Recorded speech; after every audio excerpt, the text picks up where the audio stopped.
Haleluya, puji Tuhan. Selamat sore, selamat bertemu kembali, kita berjumpa kembali di dalam ibadah online di bulan Juli, tanggal 12 Juli tahun 2020. Di minggu kedua bulan Juli, kita kembali mau sama-sama beribadah, memuji dan memuliakan nama Tuhan. Kita mengucap syukur buat kebaikannya yang luar biasa di dalam hidup kita semua sampai saat sore hari ini. Kita akan menyembah Dia, kita akan menikmati kasih-Nya lewat pujian penyembahan kita sore hari ini. Katakan, saat indah ku berhadapan denganmu. Haleluya. Amin. Saat indah ku berhadapan denganmu, memandang wajahmu.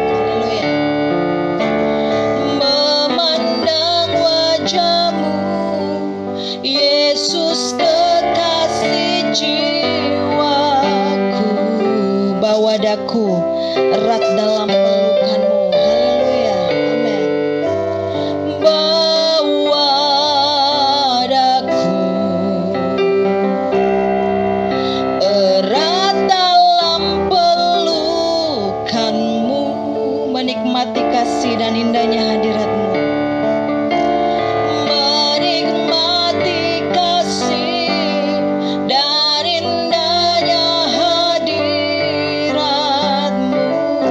Katakan, saat indah ku berhadapan denganmu Tuhan. Haleluya, amin. Saat indah ku berhadapan denganmu, memandang wajahmu. Haleluya, memandang wajahmu, Yesus jiwaku, bawa daku erat dalam pelukanmu.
Mari kita bersama-sama menikmati hadirat Tuhan.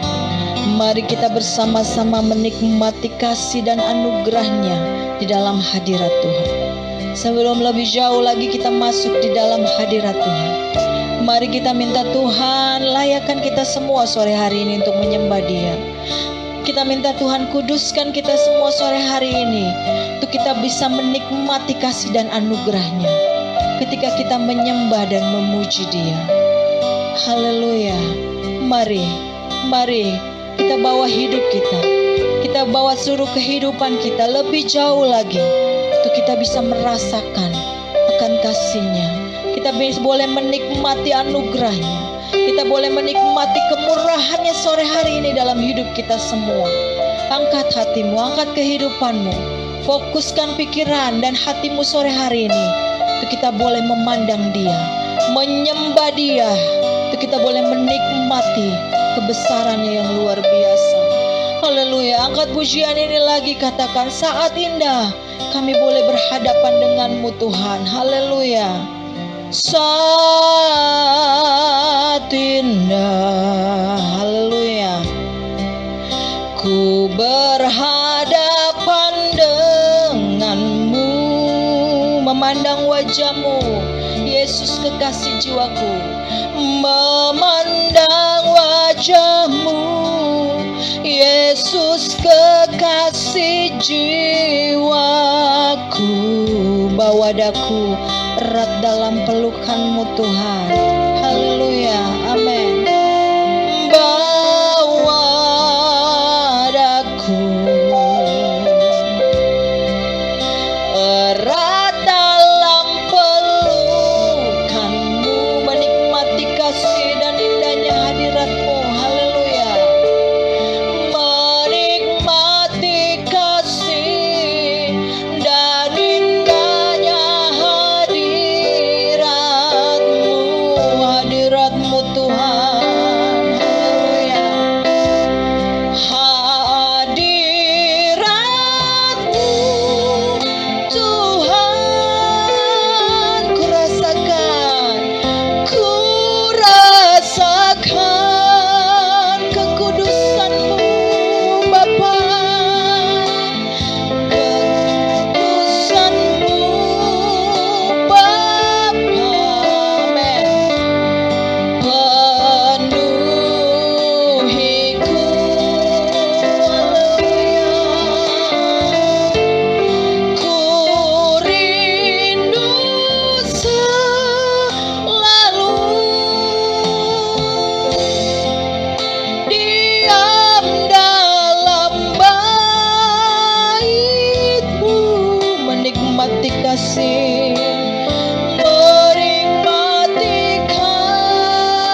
mau memandang Engkau Tuhan, kami mau berhadapan dengan Engkau.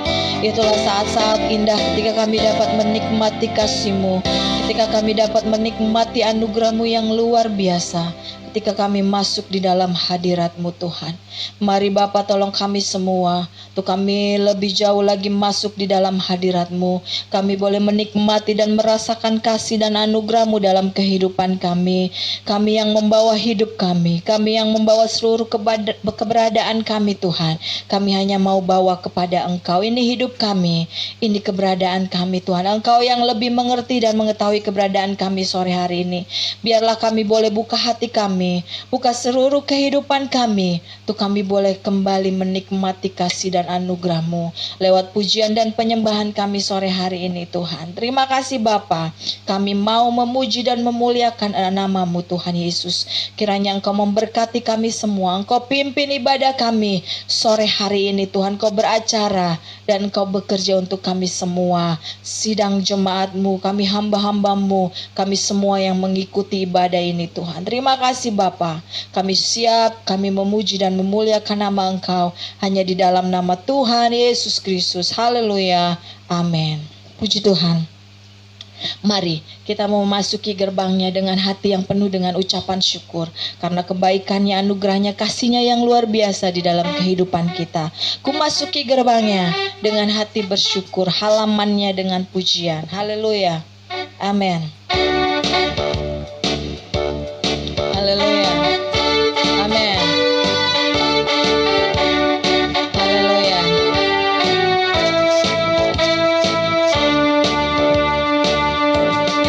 Ku masuki gerbangnya dengan hati bersyukur, halamannya dengan pujian. Kataku hari ini harinya Tuhan, ku bersuka sebab Dia girangkanku. Lagi ku masuki gerbangnya, amin. Ku masuki gerbangnya dengan hati bersyukur, halamannya dengan pujian.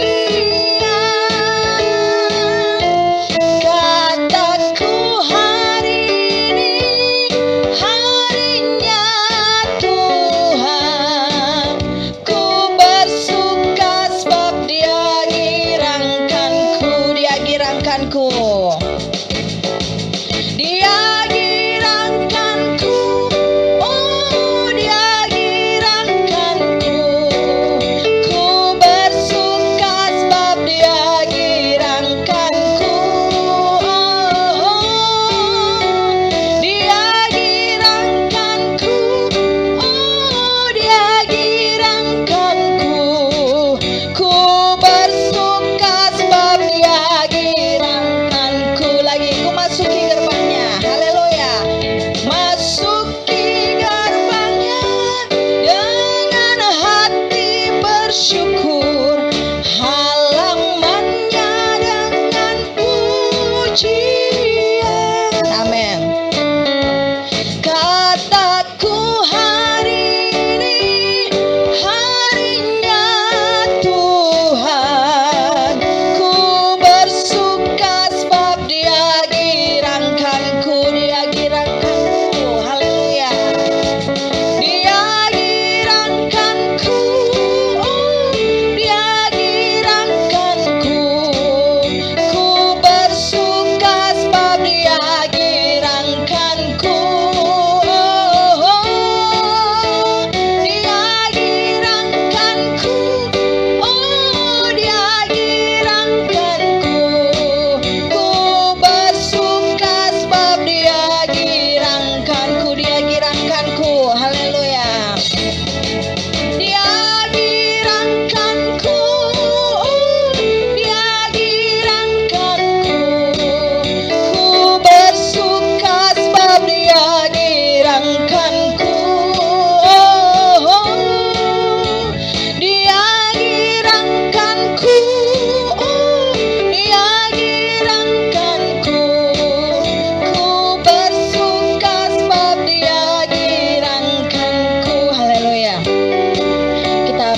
suka, karena oleh Allah kita boleh bergirang, karena Allah kita boleh senang, kita boleh bergembira, karena Dia yang baik, karena Dia yang luar biasa. Hati yang gembira adalah obat. Haleluya.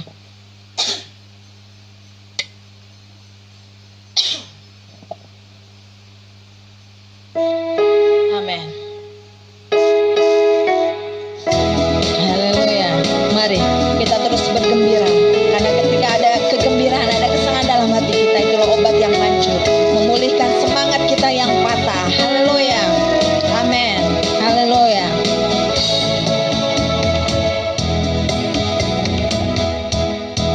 Haleluya. Amin. Amin.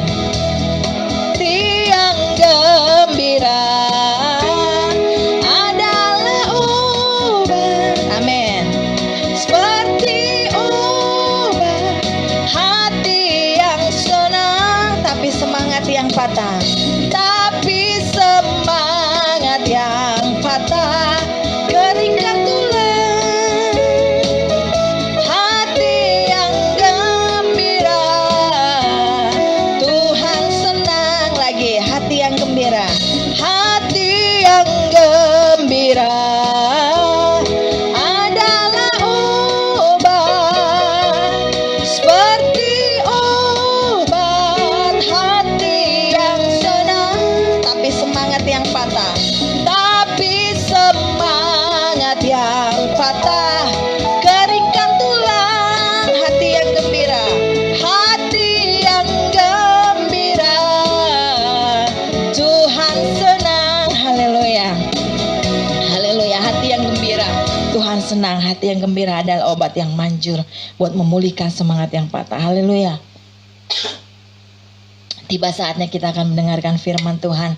Mari kita siapkan hati dan hidup kita untuk kita boleh diisi kembali oleh roti hidup itu, kebenaran Allah yang akan kita dengar disampaikan oleh hambanya. Kita angkat pujian, Tuhan adalah kekuatanku, bersama Dia ku takkan goyah.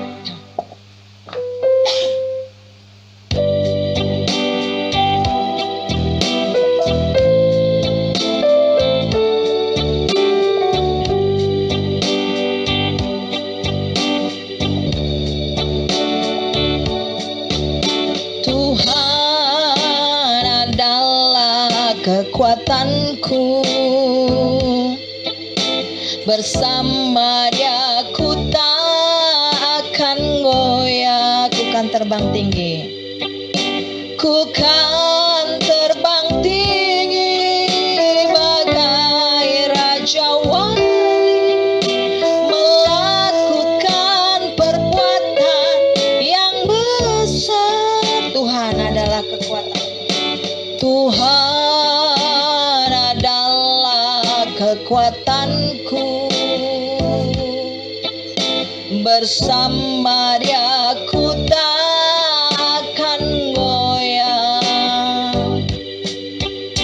Ku kan terbang tinggi bagai Raja Wali, melakukan perbuatan yang besar. Ku kan terbang tinggi bagai Raja Wali, dan melayang tinggi dalam kemuliaan-Nya. Biar bumi bergoncang dan badai menerpa, ku kan terbang tinggi bersama Dia. Lagi, Tuhan adalah kekuatan. Haleluya. Adalah kekuatanku, bersama Dia ku tak akan goyah. Ku kan terbang tinggi bagai Raja Wali, melakukan perbuatan yang besar. Lagi, Tuhan adalah kekuatanku, Tuhan adalah kekuatanku, bersama Dia ku takkan goyah.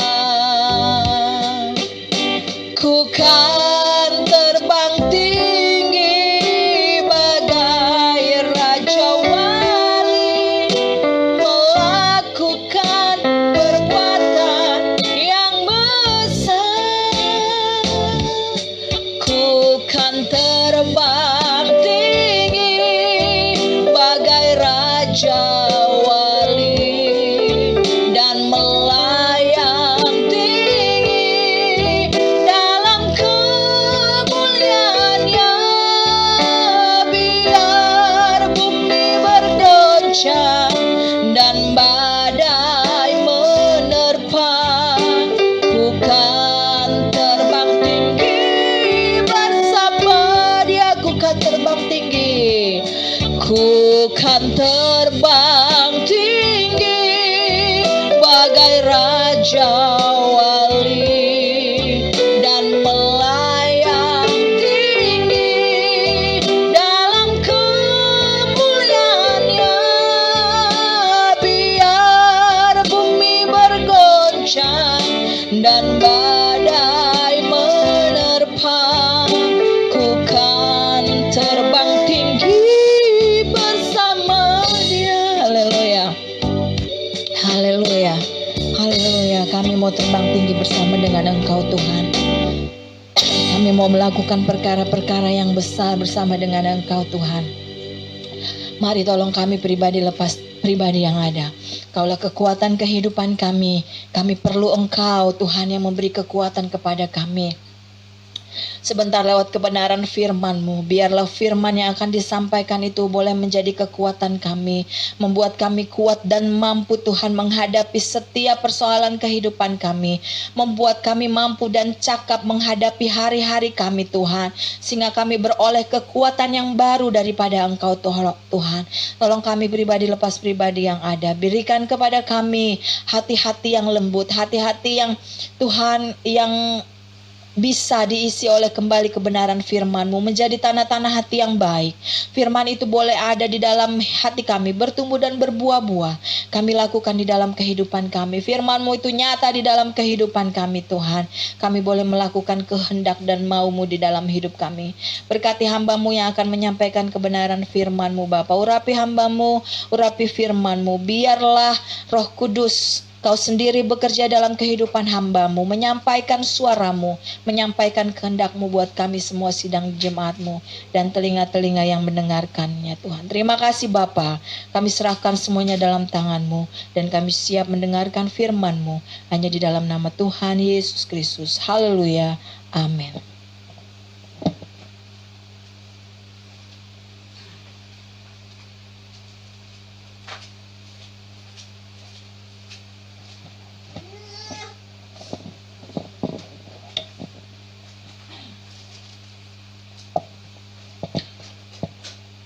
Puji Tuhan, selamat sore Bapak Ibu Saudara yang dikasihi Tuhan. Kita masih ada pada hari ini, di hari Minggu pada tanggal 12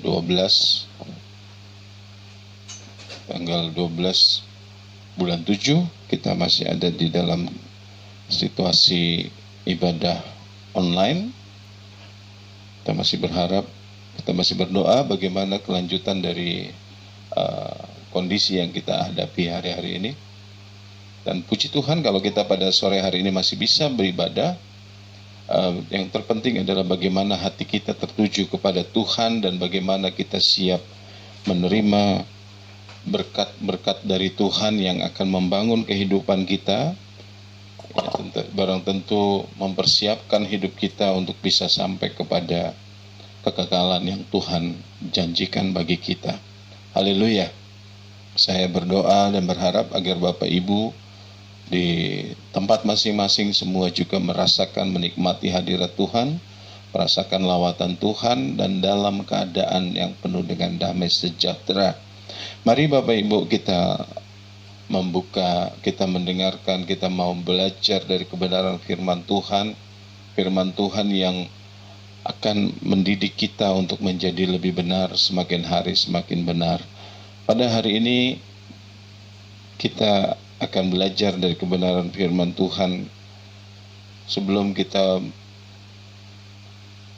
membahas apa yang akan kita baca, yang akan kita membahas firman Tuhan, mari sama-sama kita membaca satu ayat di dalam Injil Yohanes pasal 3. Injil Yohanes pasal 3 ayat 36. Yohanes 3 ayat 36.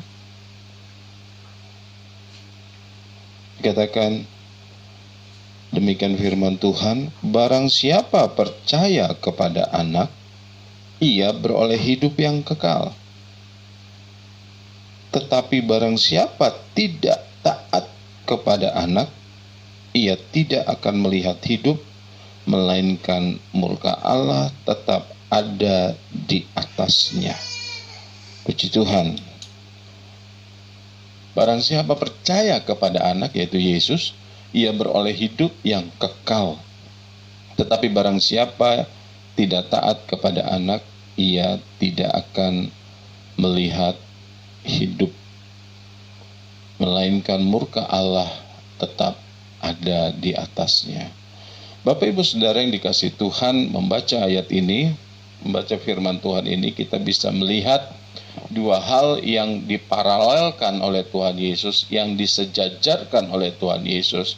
Kita bisa melihat bahwa barang siapa percaya kepada anak, ia beroleh hidup yang kekal. Tetapi ada pembandingnya terbalik, yaitu adalah barang siapa tidak taat kepada anak, ia tidak akan melihat hidup, melainkan murka Allah tetap ada di atasnya. Kita tahu bahwa kedatangan Tuhan Yesus sebagai juru selamat, sebagai korban penghapus dosa bagi umat manusia, sehingga barang siapa yang percaya kepada Dia itu diperdamaikan dengan Allah. Sehingga murka Allah yang harusnya dilimpahkan kepada manusia yang berdosa, oleh karena korban Yesus itu dihapuskan. Kita sudah dibeli dengan lunas. Selesai semua di kayu salib, kita menjadi milik Allah, kita diperdamaikan. Jadi yang tadinya harusnya terima murka Allah, karena ada darah Yesus yang menebus kita dari dosa, membuat murka Allah itu tidak ada. Nah, ya, jadi barang siapa percaya, beroleh hidup yang kekal. Tidak ada lagi murka Allah di atas hidupnya, di atas hidup orang yang masih, yang ya, kita ini dulu berdosa, sekarang tidak lagi. Jadi kalau kita percaya kepada Yesus, kita beroleh hidup yang kekal, tidak ada lagi murka Allah di atas kita. Ya. Kita bisa bayangkan kalau murka Allah tetap ada di atas kita, kita menjadi musuhnya Allah. Sudah barang tentu tidak ada damai sejahtera, tidak ada hidup seperti yang dijanjikan oleh firman Tuhan. Nah, yang menarik adalah bahwa kata percaya kepada anak ini disejajarkan dalam bentuk yang negasi, yang negatif adalah barang siapa tidak taat. Ya. Jadi percaya kepada anak beroleh hidup yang kekal. Tetapi barang siapa tidak taat kepada anak, ia tidak akan melihat hidup.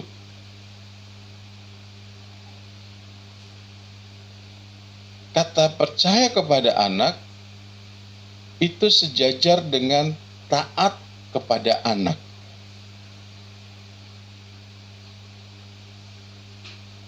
Jadi ketika kita berkata saya percaya kepada Yesus, ini berarti kita mau mengatakan bahwa saya taat kepada Yesus.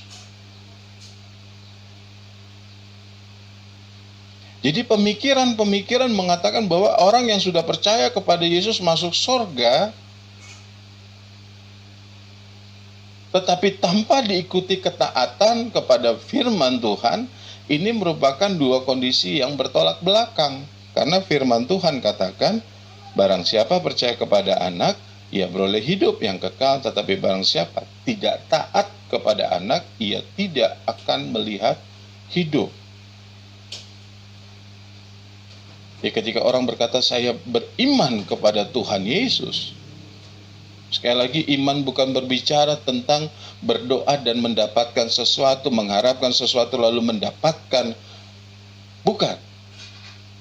Bukan masalah memindahkan gunung, bukan masalah menyembuhkan orang sakit, bukan masalah menyelesaikan satu masalah, tetapi persoalan iman, persoalan percaya kepada anak adalah persoalan taat kepada anak atau taat kepada Yesus.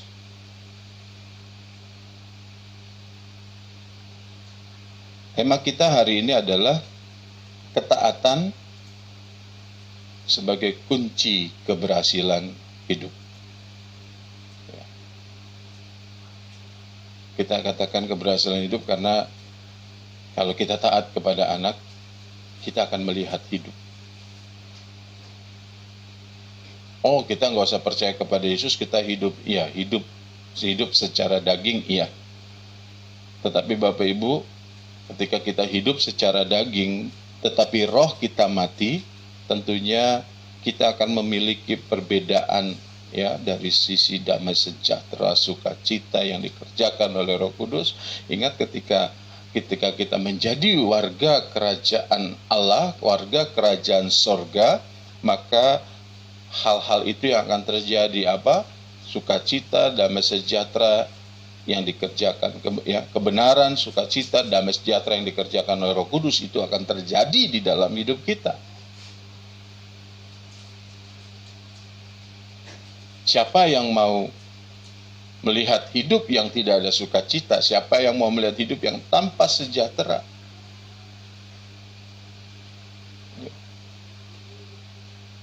Kita mau melihat hidup. Dan gambaran hidup yang kekal adalah bahwa hidup kita penuh dengan damai sejahtera Allah. Nah, dengan kata lain bahwa yang mau saya katakan bahwa keberhasilan hidup orang percaya bukanlah diukur dari apa yang dia terima, apa yang dia capai di dunia ini secara umum. Ya. Yohanes 3 ayat 16 tadi katakan, barang siapa tidak taat kepada anak, ia tidak akan melihat hidup, melainkan murka Allah tetap ada di atasnya. Tidak ada hidup yang bisa dikatakan hidup yang berhasil kalau dijalani dengan perasaan yang berat. Ketika tidak ada damai sejahtera Allah di dalam hidupnya, apalagi kalau murka Allah ada di atas kehidupannya. Ya. Nah, sebab itu kita belajar bagaimana supaya hidup kita berhasil. Ya, tentu saja kita melihat ukurannya menurut ukuran firman Tuhan. Nah, apakah hidup berhasil di dalam Tuhan itu hanya nanti masuk surga? Ya. Apakah nanti ini bicara tentang hidup yang mencapai tujuannya adalah hanya ketika kita sudah ada di kekekalan? Tentu tidak. Hidup kita dimulai dari saat kita percaya kepada Tuhan dan kita terima apa itu janji Allah. Kekekalan itu adalah nanti ketika hidup kita sudah diperbaharui, daging kita sudah diperbaharui, tubuh kita sudah diperbaharui, kita masuk di dalam kekekalan. Tetapi apa yang terkandung di dalam hidup yang kekal itu sudah kita rasakan. Ya. Kerajaan Allah adalah kebenaran, damai sejahtera dan sukacita oleh Roh Kudus. Tentunya ini akan menjadi persoalan yang akan kita geluti setiap hari. Kita masih harus menghidupi kebenaran. Bapak Ibu sudah yang dikasih Tuhan,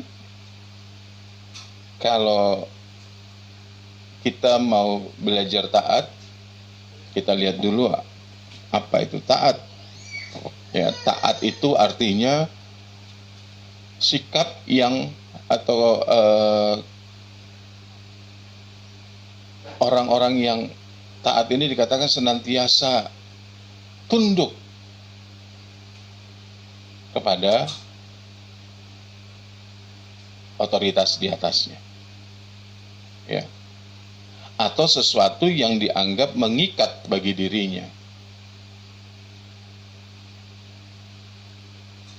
Nah, ketaatan itu adalah kepatuhan, kesetiaan, dan kalau di dalam dunia keagamaan juga menjadi sebuah kesalehan. Ya. Jadi ketaatan itu bukan hanya sebuah kerajinan, tetapi atau bukan hanya untuk urusan-urusan yang tertentu saja, tetapi senantiasa taat. Taat kepada aturan, taat kepada kehendak yang di atasnya, ya. Kalau di dalam Tuhan juga demikian. Nah,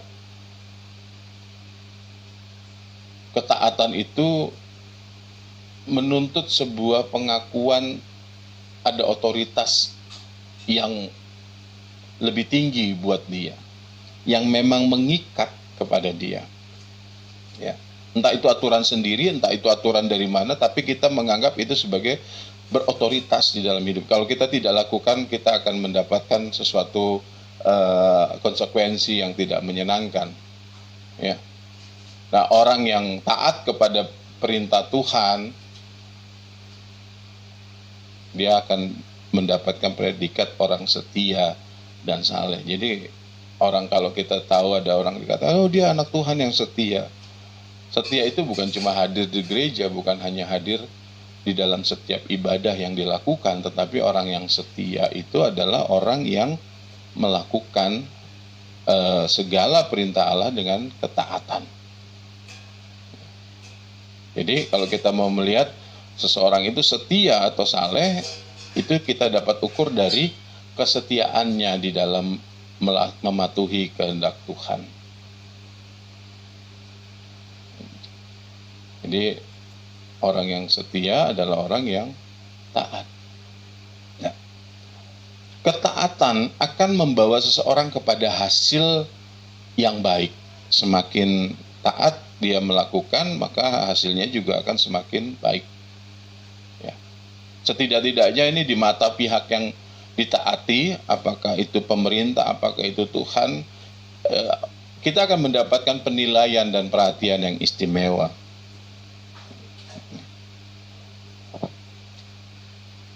Kalau kita membaca Alkitab di dalam Matius pasal 25 ayat 14 sampai 30, di situ ada sebuah ilustrasi yang Tuhan Yesus berikan mengenai talenta.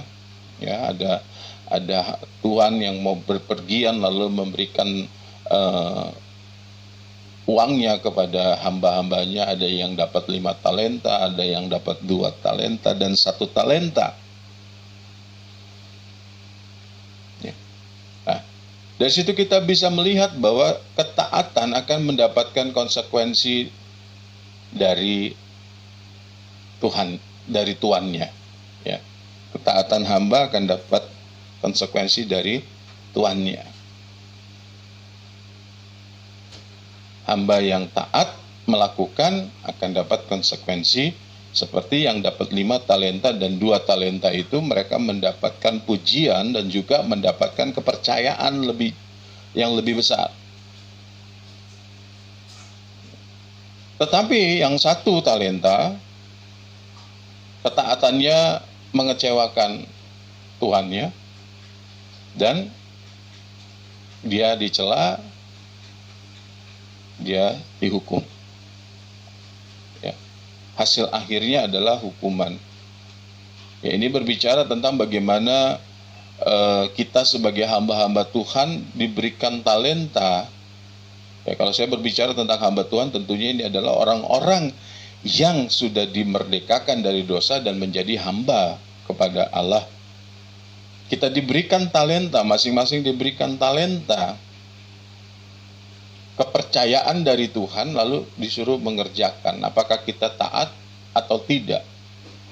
Kalau kita taat, ya, tentunya kita akan dapat pujian, dapat kemuliaan dari Tuhan, dari Allah, dan pada akhirnya kita akan terima hadiah. Dan sebaliknya, kalau kita tidak taat, kita akan dapat hukuman. Seperti hamba yang dapat 1 talenta itu ya. Nah, setiap orang pasti ingin taat, amin. Setiap orang ingin melakukan apa yang Tuhan perintahkan, tetapi secara umum juga kita melihat bahwa untuk jadi taat itu berat dilakukan. Itu sebabnya saya sering sekali mendengar ada orang-orang Kristen yang berkata bahwa jadi orang Kristen itu susah, jadi orang Kristen itu berat, nggak boleh begini, nggak boleh begitu, melakukan perintah Tuhan juga berat. Ya. Karena memang kenyataannya ketaatan kepada firman Allah itu tidak sedikit yang bertentangan dengan kesenangan daging kita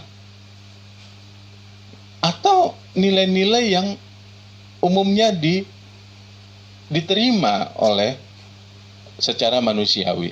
Misalnya, ya, kalau ditampar pipi kanan, beri pipi kiri. Ini nggak cocok. Secara normal manusia ini tidak cocok. Kalau kamu diminta diminta berjalan 1 mil, jalan 2 mil. Itu nggak cocok sama ukuran dunia. Pada umumnya itu tidak cocok. Dan seterusnya, ya. Berkati orang yang menganiaya kamu, balas kejahatan dengan kebaikan dan seterusnya. Kalau kita mau taat pada prinsip-prinsip seperti itu, kayaknya agak bodoh kita di mata dunia ini. Tetapi Allah menghendaki ketaatan umatnya, Bapak Ibu. Nah, kalau kita membaca di dalam kitab Samuel 15 ayat 22, ini bercerita tentang bagaimana Saul melakukan korban bakaran yang seharusnya dia tidak lakukan. Di situ Allah menyatakan bahwa, firman Tuhan mengatakan bahwa Tuhan itu lebih berkenan kepada mendengar dan memperhatikan. Dengan kata lain, Allah lebih suka orang yang memperhatikan dan mengerjakan sesuai dengan apa yang Allah katakan. Bukan berarti korban itu tidak baik. Bukan berarti kita tidak perlu berkorban, tidak juga. Ya. Orang yang taat pada suatu waktu pasti akan melakukan persembahan, akan melakukan korban kepada Allah.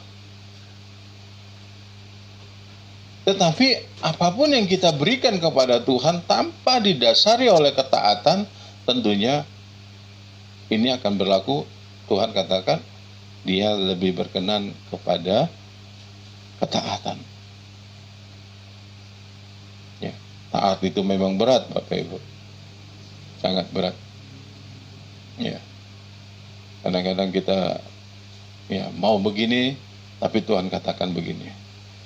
Mau begitu, tapi Tuhan maunya begini. Tidak sesuai. Taat itu memang berat untuk dilakukan, Bapak Ibu. Tetapi jika kita memahami konsekuensi apa yang akan kita dapatkan, keberhasilan apa yang akan kita capai, ya, bagaimana layaknya orang kalau tahu apa yang akan dia dapatkan, tentunya kita memiliki motivasi yang kuat untuk menjadi orang yang taat. Bapak Ibu mau diberkati Tuhan? Mau hidup yang berhasil menurut ukuran Tuhan? Ya, kita belajar taat. Ya. Barang siapa, tadi saya bacakan lagi ayat tadi, Yohanes 3:36, barang siapa percaya kepada anak, ia beroleh hidup yang kekal. Ya. Tapi barang siapa tidak taat kepada anak, ia tidak akan melihat hidup, melainkan murka Allah tetap di atasnya. Ayo, kita menjadi orang yang betul-betul masuk kategori percaya kepada Yesus dengan menjadi taat kepada semua firman. Ya. Kita melihat ada dua dari ayat itu, dua akhir atau ending dari hidup. Ya. Yang satu, keberhasilan hidup orang percaya adalah beroleh hidup yang kekal. Hidup yang kekal. Ya. Kapan kita dapatkan? Ya tentunya nanti. Karena sekarang kita bisa saja merasakan kehidupan yang kekal, tetapi kita belum hidup yang kekal. Karena kita masih akan mati. Ya. Tetapi ada juga orang percaya yang gagal hidupnya. Ini menarik sekali. Ya. Kegagalan hidup ini adalah orang tidak melihat hidup. Ya. Kalau ada orang yang berkata bahwa aduh aku udah gak mau hidup lagi, itu orang gagal biasanya. Dan yang kedua adalah bahwa murka Allah tetap ada di atasnya. Sekali lagi, sangat tidak menyenangkan kalau murka Allah tetap ada di atas kita. Kita dimusuhin oleh Allah. Sebab itu jadi orang percaya. Jadi orang percaya bukan yang orang yang cuma berkalung salib, bukan hanya orang yang bernama Alkitab, bukan hanya orang yang sudah dibaptis, bukan hanya menjadi orang anggota dari sebuah gereja, tetapi menjadi orang yang taat kepada anak supaya kita masuk ke dalam kategori orang percaya. Nah, apa yang menjadi pendorong, yang menjadi kekuatan bagi kita supaya kita bisa taat kepada firman Tuhan? Sekali lagi, sebagai manusia saya harus mengatakan bahwa memang tidak mudah untuk taat. Ya. Kalau di tengah-tengah lingkungan orang percaya, mungkin kita akan mudah. Tetapi ketika kita sendirian, ya, ketika kita sendirian, ketika kita merasa tidak ada orang lain yang mengawasi, bisa nggak kita taat? Dan ada banyak lagi kita berhadapan dengan untung rugi, ya. Ketika berhadapan dengan emosi, dengan perasaan, itu semua pasti akan sulit. Tetapi kita melihat bahwa ada pendorong yang bisa membuat kita taat. Ada 3 hal yang saya akan sampaikan, yaitu satu, bagaimana kita mempersepsikan kebenaran. Atau bagaimana kita menanggap kepada suatu kebenaran. Ya, nanti saya akan jelaskan. Pertama kita baca dulu di dalam Yohanes pasal 12 ayat 57. 12 ayat 57.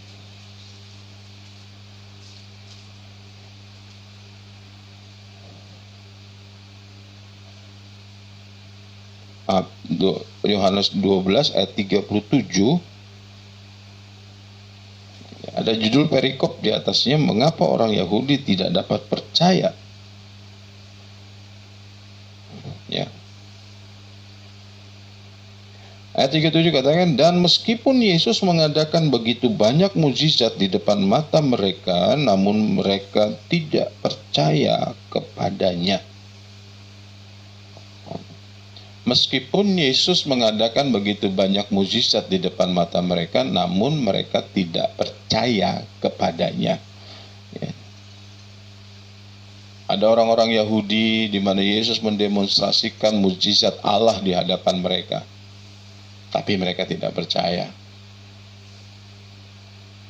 Bapak Ibu, ini kita melihat Yesus sendiri yang melakukan mukjizat. Orang tetap tidak percaya, ya. Kita sering sekali berkata bahwa kalau ada orang yang tidak percaya, oh ini karena hamba Tuhannya tidak diurapi. Oh ini karena memang kurang doa lah, apalah segala macam. Oh hamba Tuhannya tidak berkualitas. Sehingga ya orang tidak akan menjadi percaya. Ini di sini kita melihat bahwa Yesus sendiri yang mengadakan banyak mukjizat di depan mata orang Yahudi, tapi mereka tidak percaya. Bapak Ibu boleh pikirkan sendiri. Tetapi yang saya mau katakan bahwa ada alasan kenapa mereka tidak percaya. Satu, mereka punya konsep tentang kerohanian, tentang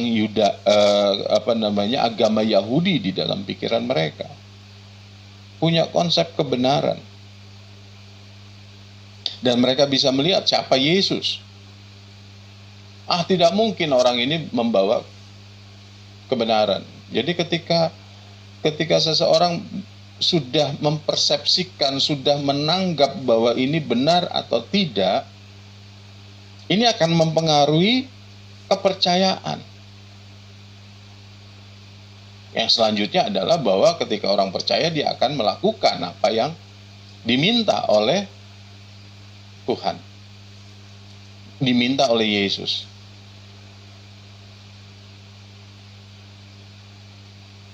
Nah, kita bisa saja berpikir bahwa kita ini sudah menjadi orang Kristen, tetapi ketika kita menanggapi kebenaran yang kita punya melalui firman Tuhan, kalau kita mempersepsikannya bahwa itu bukan betul dari Allah, ini mempengaruhi tingkat kepercayaan kita. Yang lebih repotnya lagi, ada banyak orang berkata bahwa ini firman Tuhan, tetapi tidak percaya. Bagaimana? Ditunjukkan dengan mereka tidak mau melakukan.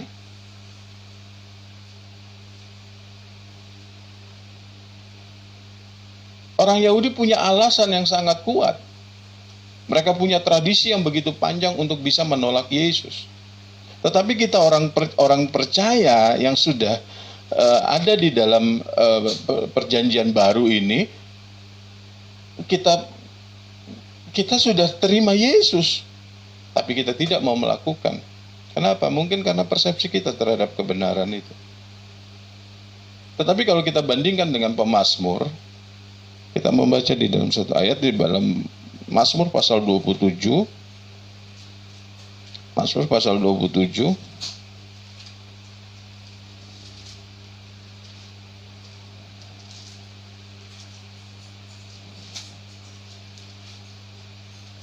Ayat 3 dikatakan, sekalipun tentara berkemah mengepung aku, tidak takut hatiku.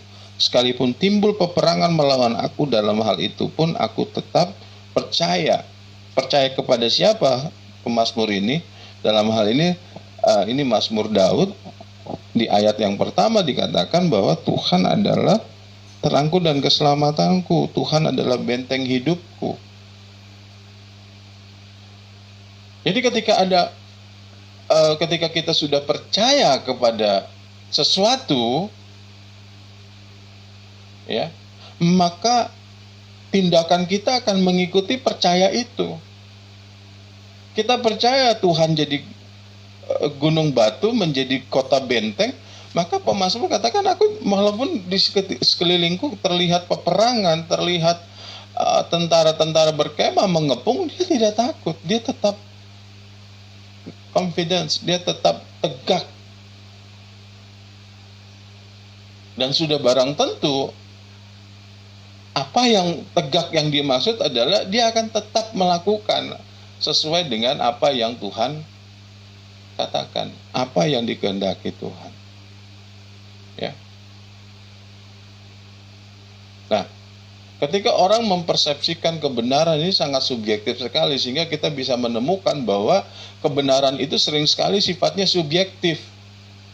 Kita hanya mengakui kebenaran kalau kita terima. Apa itu?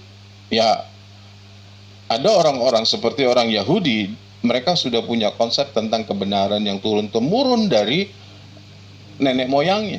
Lalu ketemu dengan Yesus yang menyampaikan kebenaran. Wah, ini bertentangan. Ini tidak sesuai dengan apa yang nenek moyangku ajarkan. Seperti itu. Berbahaya sekali kalau kekristenan kita hanya didasari oleh kebenaran yang sifatnya turun-temurun.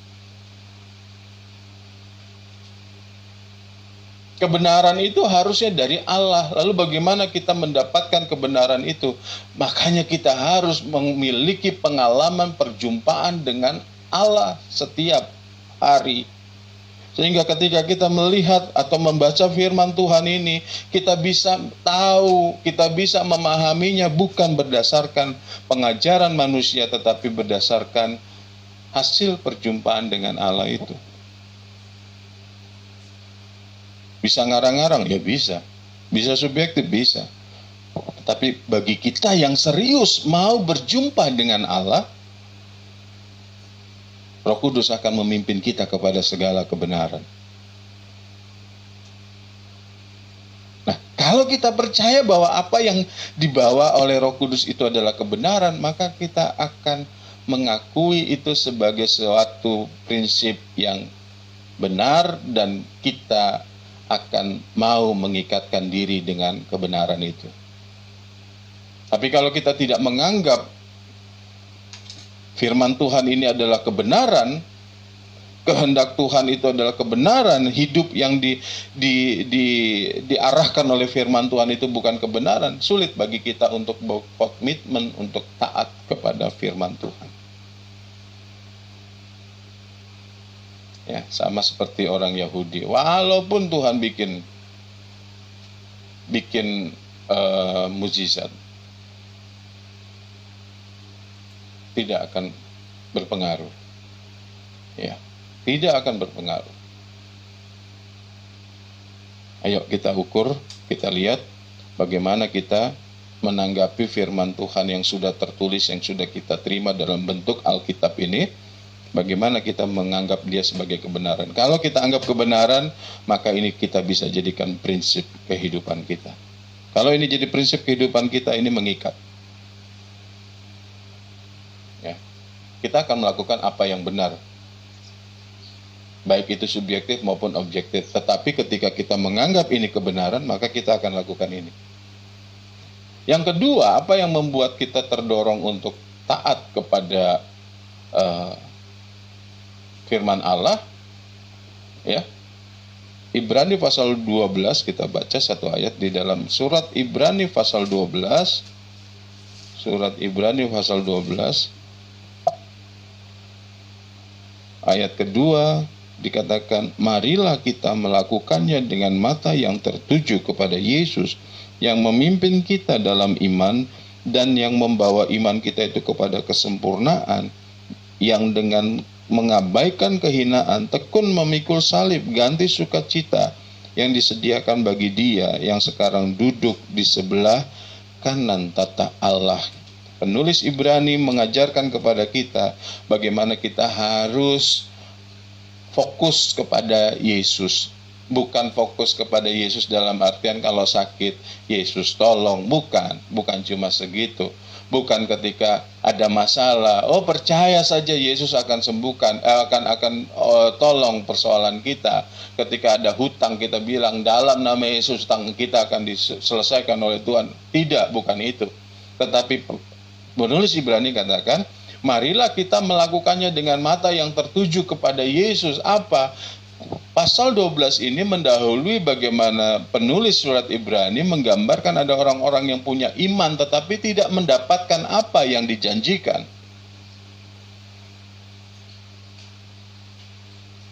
Nah, supaya kita bertahan, ya, karena hidup di dalam ketaatan iman, jika kita mengukurnya secara daging, secara jasmania, kita akan merasa dirugikan dan itu berat. Itu sebabnya penulis Ibrani katakan, mari kita lakukan dengan mata yang tertuju kepada Yesus. Kenapa tertuju kepada Yesus? Ya, dikatakan Yesus itu yang memimpin kita dalam iman dan membawa iman itu kita kepada kesempurnaan. Bagaimana dia bisa mencontohkannya? Dengan mengabaikan kehinaan, tekun memikul salib, ganti sukacita yang disediakan bagi dia. Kenapa Yesus bisa begitu? Karena dia tahu tujuan hidupnya. Ya. Karena ending dari kisah hidupnya seperti apa? Ending dari hidup kita, Bapak Ibu, kita harus pahami bahwa Allah menciptakan kita sesuai dengan rupa dan gambar Dia. Supaya kita yang sekarang mungkin diambil dari dosa, dari gelap, kita ditaruh ke dalam terang, dan kita terus diperbaharui secara manusia batinia kita diperbaharui, supaya semakin hari kita semakin serupa dengan Kristus. Tujuannya apa? Supaya kita nanti dipermuliakan. Ya. Kemuliaan yang tidak dapat terukur nantinya.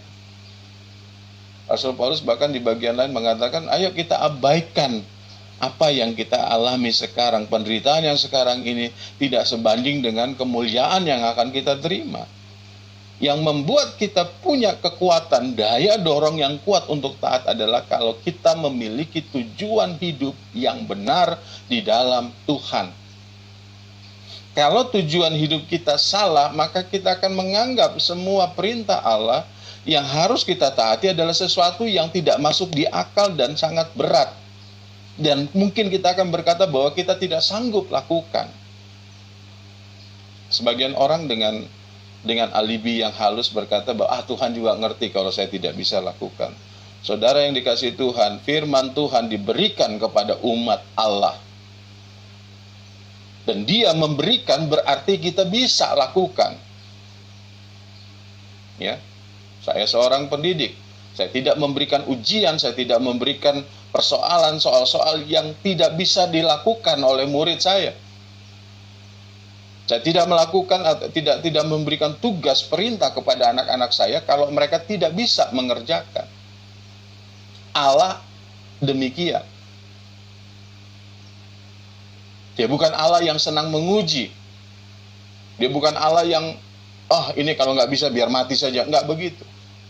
Keinginan Dia, kehendak Dia. Rasul Petrus katakan, kalau boleh semua manusia yang Dia ciptakan ini, manusia yang keturunan Adam ini semua selamat. Jadi tidak mungkin Dia melakukan intrik-intrik supaya kita gagal. Memberikan tugas-tugas yang tidak bisa kita kerjakan.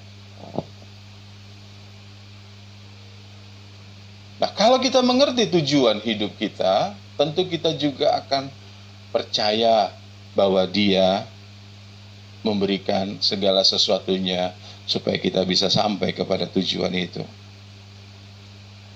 Ya. Supaya kita sampai kepada tujuan itu. Kalau kita tidak punya tujuan hidup yang jelas, maka kita juga tidak akan bisa mengarahkan hidup kita dengan baik, Bapak Ibu. Orang Kristen idealnya memiliki tujuan hidup menjadi seperti Kristus, maka dia akan terus mengarahkan matanya tertuju kepada Yesus. Apa yang Yesus buat, apa yang Yesus lakukan, itu yang akan menjadi pilihan dia. Ya. Lalu yang ketiga, yang pertama tadi kita memiliki prinsip mempersepsikan kebenaran itu dengan tepat. Yang kedua, kita memiliki tujuan hidup. Yang ketiga adalah mengasihi Allah. Ya, mengasihi Allah. Yohanes 14 ayat 15. Injil Yohanes 14 ayat 15.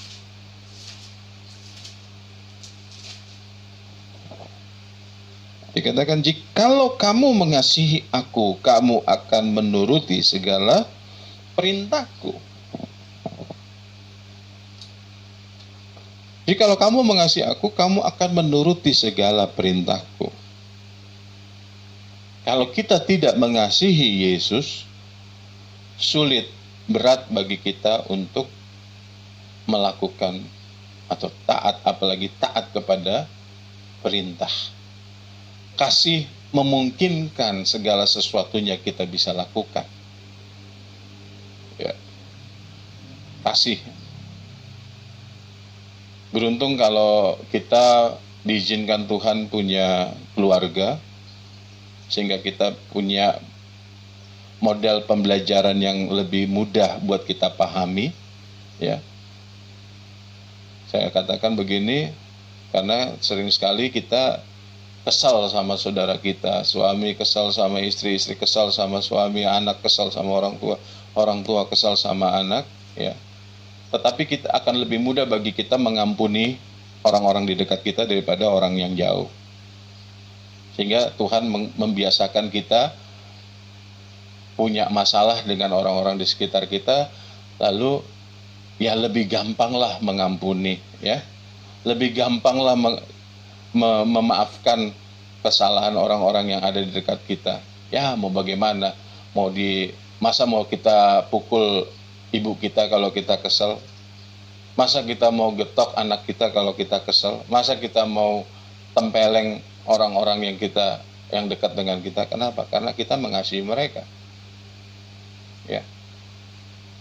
Nah, kita dilatih untuk mengasihi, lalu efek dari mengasihi itu maka kita akan mampu melakukan sesuatu yang tidak mungkin orang lakukan kalau tidak ada dasar kasih.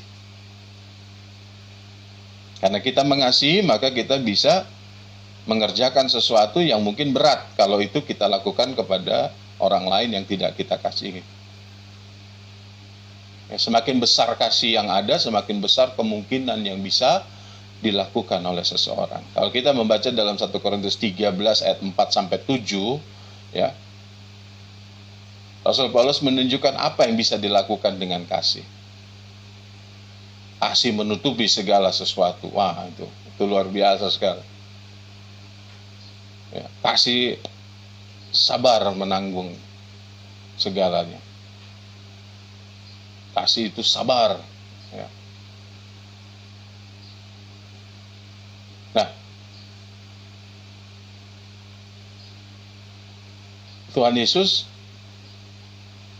ini mengisyaratkan kasih yang dapat terbukti, ya. Kadang-kadang kita, saya mengasihi Allah, buktinya apa? Aku mengasihi Engkau Yesus dengan segenap hatiku. Ku renungkan firman-Mu siang dan malam. Ku pegang perintah-Mu dan ku lakukan. Ya. Bukti bahwa kita memang mengasihi, atau kalau bukti seolah-olah ada yang mau dibuktikan, tetapi kalau kita mau mengukur apakah kita mengasihi Allah atau tidak, kita lihat lewat kita mau nggak melakukan perintahnya. Firman Tuhan itu kita kerjakan nggak? Karena orang yang mengasihi Allah, dia akan melakukan semua kehendaknya. Dia akan melakukan dengan taat. Ya. Satu peristiwa ditunjukkan oleh Tuhan Yesus di Taman Getsemani. Ya. Di Taman Getsemani, kalau kita membaca di dalam Matius pasal 26 ayat 39, 42, 44, di situ 3 kali Yesus bolak-balik berdoa.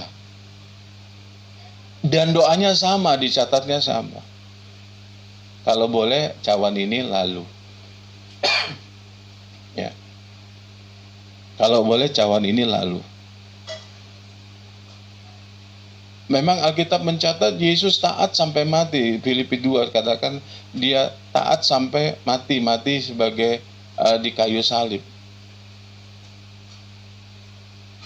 Tetapi ketaatan ini bisa kita lihat muncul dari pribadi Yesus yang mengasihi Bapa. 3 kali Yesus berkata, kalau boleh cawan ini lalu. Dan 3 kali juga dia katakan, jangan seperti yang ku kehendaki, melainkan seperti yang engkau kehendaki. Ya. Menarik Bapak Ibu, Yesus sebagai manusia sebetulnya dia tidak mau melakukan proses salib. Ya. Tidak, sebetulnya dia tidak mau. Begitu tertekannya dia sampai katanya peluhnya itu jadi merah. Ada yang mengatakan bahwa pembuluh darahnya pecah sehingga ketika keluar di keringatnya itu jadi merah. Saking ketakutan, saking tidak maunya. Iya. Dan kita bisa lihat nanti di kayu salib bagaimana Yesus berteriak, Eloi, Eloi, lama sabachthani. Ya. Di Taman Getsemani itu dia sudah pahami, kalau saya minum ini, kalau aku minum cawan ini, maka akan terjadi keterpisahan. Dan itu sangat menyakitkan. Jauh lebih menyakitkan daripada deraan atau luka yang ada pada tubuh dia. Atau paku yang ditancapkan ke kakinya. Jauh lebih menyakitkan ketika dia berteriak, Eloi, Eloi, lama sabachthani. Allahku, Allahku, mengapa engkau meninggalkan aku? 3 kali dia berkata, kalau boleh cawan ini lalu. Jadi kalau boleh kita katakan, dia negosiasi dengan Bapa sampai 3 kali. Ya. Sampai 3 kali. Ada orang bilang, oh Yesus taat kepada Bapaknya. Buktinya 3 kali loh. Kalau dasarnya adalah ketaatan, sudah selesai, nggak usah banyak sampai 3 kali. Tuhan bilang, Bapa bilang, kamu harus naik kayu salib. Oke, itu taat. Tetapi kita bisa lihat sisi kemanusiaan Yesus. Dia negosiasi dengan Bapa. Tetapi apa yang membuat dia menang di dalam negosiasi itu dan akhirnya berkata bahwa bukan kehendakku yang jadi tapi kehendak Bapa. Yesus mengasihi Bapa. Sebagaimana Bapa mengasihi aku mengasihi kamu. Ya. Tinggallah kamu di dalam kasihku seperti aku tinggal di dalam kasih Bapa. Hubungan yang begitu erat antara Yesus dengan Bapa sehingga melahirkan sebuah ketaatan.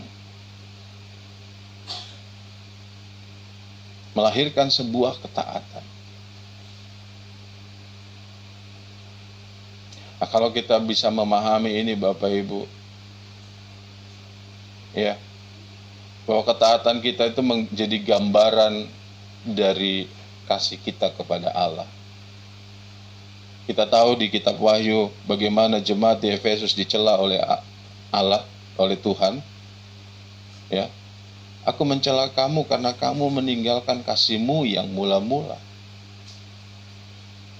Apapun yang diperbuat oleh orang-orang di Efesus, kehebatan-kehebatan yang mereka lakukan, tetapi ketika mereka meninggalkan kasih yang mula-mula, apa kasih yang mula-mula? Adalah agape, kasih kepada Allah itu. Bukan cuma sekedar mereka dulu rajin, sekarang nggak rajin. Alkitab tunjukkan, kitab Wahyu tunjukkan bahwa mereka itu hebat di dalam aktivitas kerohanian. Tetapi rupanya kasih yang semula, kasih ketika mereka mengalami perjumpaan dengan Allah itu, yang mempertemukan mereka dengan Allah ini sudah hilang. Jadi apapun yang dilakukan, itu karena memang mereka mau melakukan, bukan karena kasih kepada Allah. Ini memang agak rumit. Ya. Tetapi Yesus, dia mengasihi Bapaknya. Dia mengasihi Bapaknya. Kasih inilah yang mendorong dia untuk bisa berkata, bukan kehendakku yang jadi, tetapi kehendak Bapa. Kenapa? Aku mengasihi engkau Bapa, dan aku tahu bahwa kalau aku tidak turut kepada kehendak-Mu, engkau akan terluka. Engkau akan tersakiti. Rencanamu tidak jadi. Sama juga aku menentang engkau.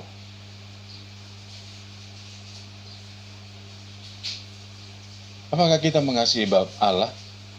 Sehingga kita berpikir bahwa apapun yang dia ingini aku akan melakukan, walaupun itu sakit. Ya. Dan belajar dari Tuhan Yesus yang nggak salah juga lah kita mengatakan Tuhan ini berat. Tuhan ini berat. Tapi pada endingnya adalah kita mengakui bahwa bukan kehendakku yang jadi, tapi kehendak Bapa. Baik Bapak Ibu. Ketaatan akan membawa kita kepada keberhasilan hidup. Ya. Hidup yang dikehendaki oleh Allah. Saya menyimpulkan apa yang kita sudah bahas sore hari ini. Ya, bahwa kekristenan adalah hidup sebagai orang percaya. Ingat, kita tidak langsung jadi orang Kristen. Kita percaya dulu, lalu mengikut Kristus. Ini kadang-kadang kata percaya dan mengikut Kristus ini terlalu dirapatkan, sehingga seolah-olah kalau kita sudah bilang percaya, langsung kita jadi pengikut Kristus. Enggak. Kita percaya dulu, lalu memutuskan untuk mengikut Kristus. Dan kita bisa melihat apakah kita mengikut Kristus atau tidak. Faktanya dilihat dari ketaatan kita dalam melakukan perintah Dia. Ya. Nah, ketaatan inilah yang akan membawa kita, mengarahkan kita kepada seluruh kehendak Allah dan membawa kita kepada keberhasilan hidup kita. Apa? Yang utama tentunya adalah bahwa kita memiliki hidup yang kekal, terhindar dari murka Allah. Gak usah takut Bapak Ibu. Saya berbicara seolah-olah semuanya hanya memuaskan hati Allah. Tetapi kita tahu Matius 6 ayat 33 katakan, carilah dahulu kerajaan Allah dan kebenarannya. Ayo fokuskan dulu kepada kerajaan Allah dan kebenarannya. Fokuskan dulu apa kepada kehendak Allah. Kita taat. Ayat itu berkata selanjutnya, maka semuanya itu akan ditambahkan kepadamu. Haleluya. Ayo, tidak salah kita mungkin sudah bertahun-tahun jadi anggota gereja, jadi orang Kristen, sudah dibaptis. Tapi tidak salah kalau sore hari ini kita mulai bertanya, apakah saya ini benar-benar orang Kristen atau tidak? Munculkan pertanyaan itu. Apakah saya percaya kepada Kristus sebagai Tuhan dan Juru Selamat? Apakah saya memang mengikuti Kristus di dalam hidup saya? Lalu kita juga boleh bertanya, apa sih keberhasilan hidup itu menurut saya? Kalau kita memutuskan untuk mengikut Kristus, maka kita bisa melihat keberhasilan hidup itu apa. Apakah saya taat kepada firman Allah? Ayo kita tanya masing-masing kita. Kalau kita sudah dapatkan jawabannya, lalu kita bertanya lagi, kalau begitu apa yang saya harus ubah dari hidup saya sehubungan dengan ketaatan kepada firman Allah? Tuhan senang orang-orang yang mau diperbaharui Bapak Ibu. Ya. Tuhan tidak mencari orang-orang yang banyak pengetahuan, tetapi Tuhan mencari orang-orang yang mau taat, yang mau dibentuk, yang mau diperbaharui seturut dengan kehendaknya. Melalui apa? Melalui firman Tuhan, melalui setiap perintahnya. Ayo kita lihat hidup kita, apakah kita sudah taat kepada Allah atau belum. Jika belum, sore hari ini kesempatan kita berkata, Tuhan aku mau mengarahkan hidupku kepada Engkau. Aku mau mengasihi Engkau Tuhan.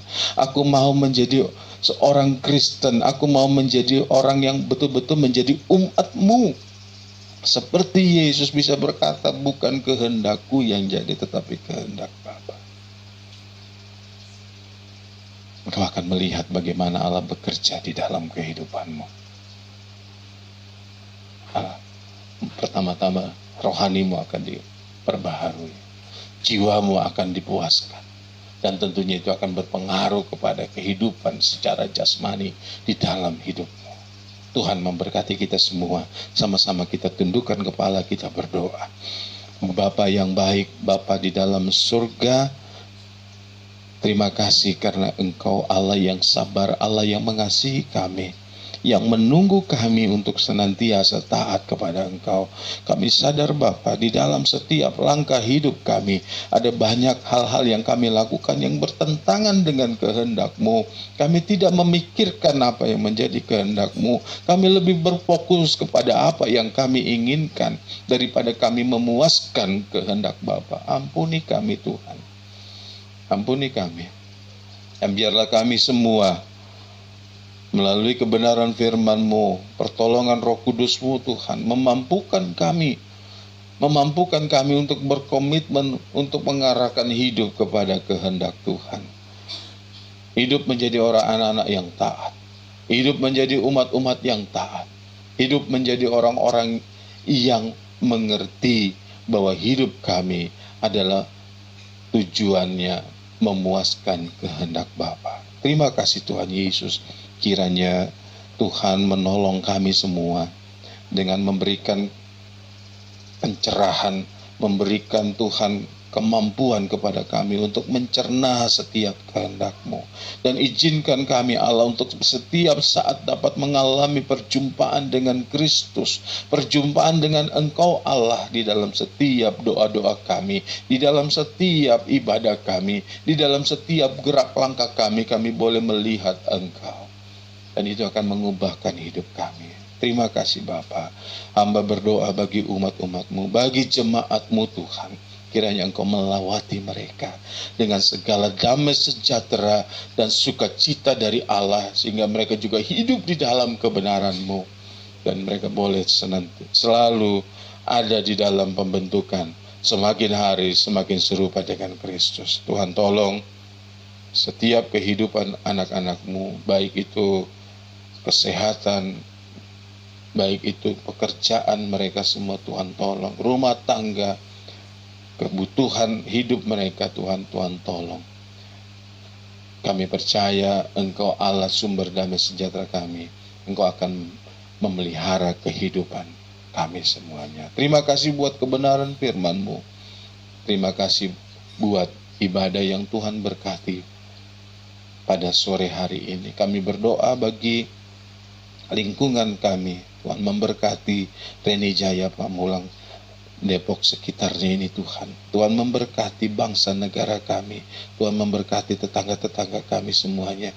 Tuhan memberkati kehidupan orang-orang yang mungkin belum mengenal Tuhan. Kami percaya Tuhan mengasihi kami semua, termasuk saudara-saudara kami yang lainnya ini.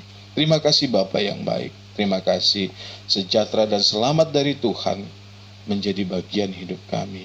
Dan kami akhiri ibadah kami Tuhan pada sore hari ini dengan satu ucapan syukur dan pengharapan kiranya Allah sumber damai sejahtera yang melampaui kepikiran kami, menguduskan baik roh, jiwa, tubuh kami, terpelihara sempurna, tanpa cacat, tanpa celah, sampai Tuhan Yesus datang kembali. Dalam nama Tuhan Yesus Kristus kami akhiri ibadah kami sore hari ini. Sekarang saudara-saudara yang dikasihi Tuhan, arahkan mata hatimu kepada Tuhan dan terimalah berkat yang sempurna dari Allah Bapa, cinta kasih dari Tuhan Yesus Kristus, penyertaan dan penghiburan dari Allah Roh Kudus, menyertai engkau, menguduskan kehidupanmu mulai dari saat sore hari ini sampai Maranatha Tuhan Yesus datang kembali. Semua kita yang diberkati Tuhan, sama-sama kita katakan amin. Tuhan Yesus memberkati kita semua. Tetap semangat, tetap sehat. Shalom.